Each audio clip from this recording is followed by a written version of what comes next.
Welcome. We are now on experiment number 5 of secant method using MatLab. This activity will allow the student to implement a secant method using MatLab, Freemat, Mathematica, or similar software. The objectives of this laboratory experiment is that the students are expected to be able to construct function script using MATLAB, demonstrate your understanding in secant method, and understand and implement secant method to find the root of a function using software. The materials needed is MATLAB, Freemat, Mathematica, or similar software.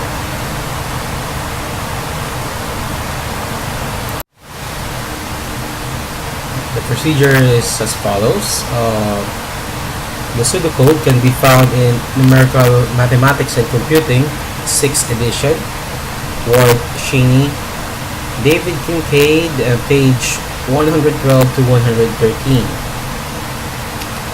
And then we should be able to demonstrate the secant method using MATLAB, calculate the roots of the user-defined function using the following specification.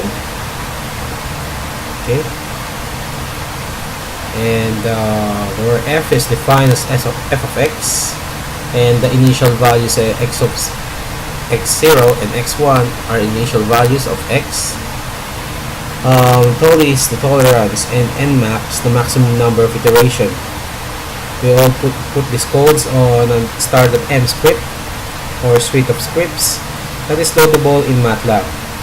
The MATLAB function should accept the user-defined function as an input argument and produce a variable containing the answer.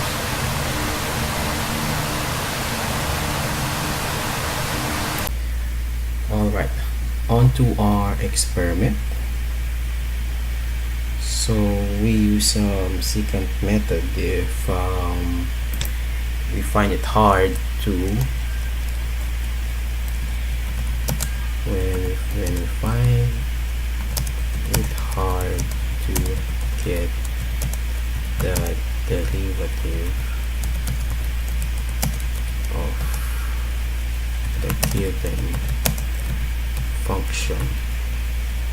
So in numerical analysis, the secant method is a root finding algorithm that uses a succession of roots of secant lines to better approximate a root of a function f. The secant method can be thought of as a finite difference approximation of Newton's method. Okay, starting with the initial values of x0 and x1, we construct a line through points x0 to f of x0 and x sub 1 and f of x sub 1. Okay. Then we find the root of this line. Okay. And then okay, so since the pseudocode from the book does not work on this version of MATLAB, I made this program. Okay, here we could input the x sub 0 or your function, and then your two initial conditions, and then we could then export this to a separate text file so we could see the number of iterations and the calculations plus the root. Okay, you could pause the video and look at the code. You could also graph. Okay, let's see if the program could run. So let's save, press run. Okay, we enter our function. say it's x to the power of 3 minus 1, and we input an initial say it's 1 and 2. Okay, it's calculating. So here's our graph, and we try and open our answer here. So here we could see the number of iteration, and the answer is the root is 1. So this concludes our experiment number 5. Thank you.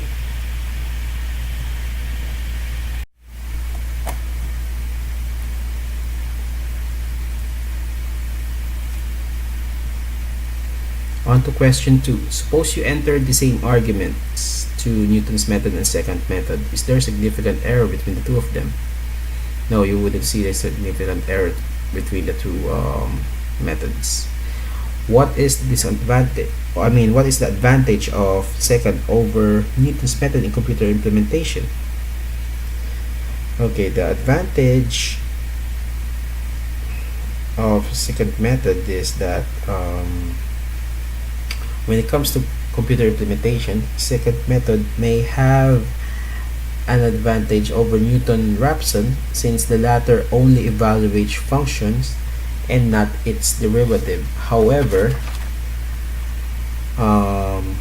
secant method may have a disadvantage over Newton-Raphson, since secant method depends on previous approximation, making it a bit slower than Newton-Raphson method. So what could you conclude on this activity? So in this activity, we learned that Newton's method and secant's method has almost the same concept and are both fast. One of the advantage of secant method over Newton's method is the use of derivatives.